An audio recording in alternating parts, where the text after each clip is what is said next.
It's a kid's book from Germany, picked up in Austria, and talking about climate change in a way that kids can understand and not totally get scared of.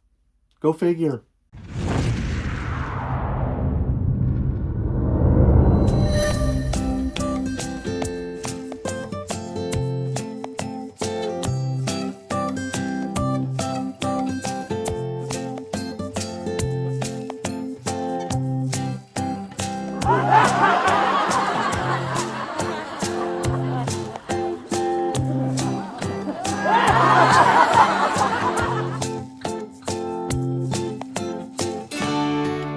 And hello everyone, it's FANzine Live, it's Tom, and today we are in the World Zine world, and we are going to take a look at a book called Bipolar Bear. And the interesting thing in my mind about this is that I picked this up at Bilderbox in Vienna, Austria, and it clearly is not a zine. It is put out by Verlag, which is a German publisher. It's by Federico Cacciapaglia. Apologies, Federico, if I screwed you up as far as your name. But it is, it's a hardcover book. And actually, it fits in really well with a lot of the young adult scholastic type books that you see these days. And I've just kind of come to recognize, having had a chance now to digest my zine haul from Europe, that the stuff coming out of Bilderbox is a great store, a great store, but it's a graphic novel store. It is not a zine shop in the classic way that like a Renate Comics in Berlin or a Zau in Prague is. And so I do have some graphic novels from there, and I'm going to be showing you them just because I think it's important that we take a look at the different types of comics that we've got. But anyway, Bipolar Bear. What happens when the last polar bear meets death at the end of the world? A profound yet lighthearted story about climate change, extinction, life, death, grief, and love, with lots and lots of hope. Do we have a page count on this? We do not. But as you can see, Verlag is out of Berlin. Picked this up in Vienna. And sure looks to me like our creator is like he's Italian. But anyway, so this is a nice book.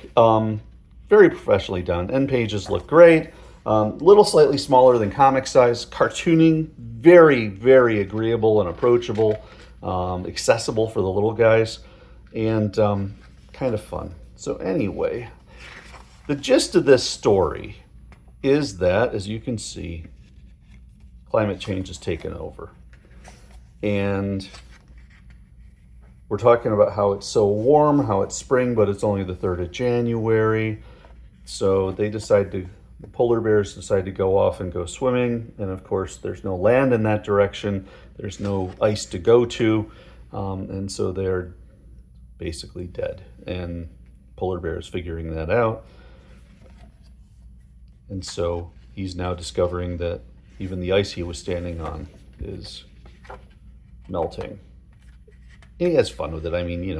Trying to avoid getting eaten by sharks and those types of things. But eventually, death comes up in his little boat. Again, it's kind of fun. I am death. You are the last polar bear, so I am here for you. And he says, I'm not a polar bear. I am a bipolar bear. Death says no such thing. And of course, he says that he's a North Pole and South Pole bear. And so, not sure what's happening, global warming, but he wants to go see the penguins.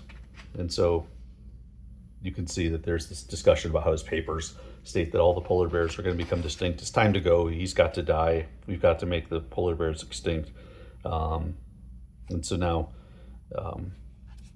you can see death does have a real thing, a real effect.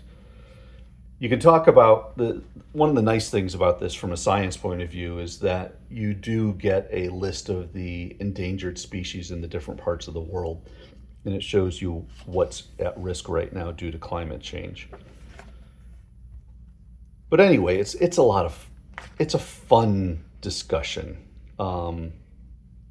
The creator does a really good job keeping the subject matter light. He's pretending to be a narwhal here, talking about how they're going to be extinct. And then he says, no, I'm not a narwhal, I'm a penguin. And, Death is still messing around. And then you've got a subplot here with Death's, I think it's his grandmother, who he needs to connect with and refuses to do so. Then they head on down to Siberia and Central Asia. You can see all the different animals that are endangered and becoming extinct. And now he's messing around with being a deer or whatever. Talking about how we've got the end of the Siberian leopards. And then the phone rings again, and Fred the bear grabs it, and we can tell that it's an old lady. Yep, my grandmother. Very old. I love her very much. So now he turns himself into, throws on a costume and becomes a bee. And they're talking about how in this particular valley, humans are hiding radioactive waste and toxic chemicals underground, and all life forms in the area will die in the next 2 days, but the bees will die almost immediately. And it really is a good discussion of climate change, of the environment and the like. And of course, who decides to keep living but the cockroach? And the cockroach and Death have a kind of tortured relationship between the two of them, but they're off to Africa. Now they're lost in Africa. I kind of like how he's, Death is kind of a bumbling fool, but every now and then he goes, I will end everything. No, he won't. He can't do it. He's not good at this. But yeah, kind of neat. I'm just going to keep rolling along.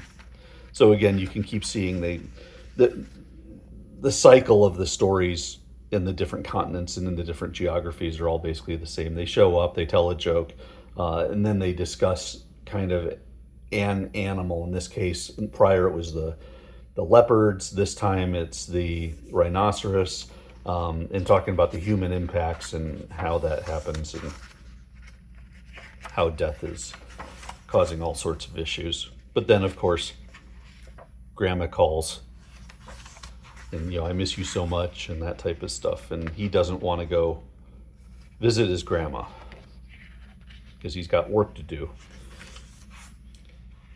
And so they're off. And this time, they actually go visit Grandma. And they're discussing about kind of who she is and what their background was and the like. Talking about, she says, take this seed, but please don't let this plant die. And of course, this is hard for Death to do. But as soon as he touches the grandmother, she passes. And of course, he wanted to avoid that. Really nice cartooning here. I mean, look at this single page. Basically, with the exception of the sound effect, it's a wordless page, and you can just see the emotion going through, and not just on Death, of course, who's crying out of the skeleton, but you can see also Fred the bear, and then you've got kind of the discussion of Death in a very sensitive way. Then you've got, he's saying maybe I should start gardening. Death doing gardening, go figure. But they decide instead to have a balloon. And of course, I like the game of life and the colors on it. So now they're to the South Pole, but also we're talking about Oceania. Maybe you're wondering about all the endangered species on the continents we didn't visit. Here's a tiny summary. Oceania, Asia, North America, Central America. And now they're back to the story. And they discover that this particular bird is grabbed by aliens, before Death can grab him. But they finally do get to Antarctica. He finally gets to see penguins. Time for them to go. And Death decides to leave him alone. And so he stays at the South Pole with the penguins, which is really a nice touch. And again, really nice, simple cartooning. But gosh, it's effective. And then he's the end. And of course, the cockroach and Death have become kind of friends, and he's starting to grow stuff. And then they have kind of the post story of, you need to give them more water or they will die, says the cockroach. And now Death is listening to the cockroach. Neat book. Bipolar Bear. I like it because you don't see material like this written for kids in this way, drawn for kids in this way on this subject matter. It's sensitive, it is funny, and it's really a well done book. I'm really glad I picked it up, and I'm glad to be able to share it with you today. So that's it for now, everybody. Thank you so much for watching FANzine Live. This is Tom, and this is the World Zine, so to speak, for this week. And I will catch you next time.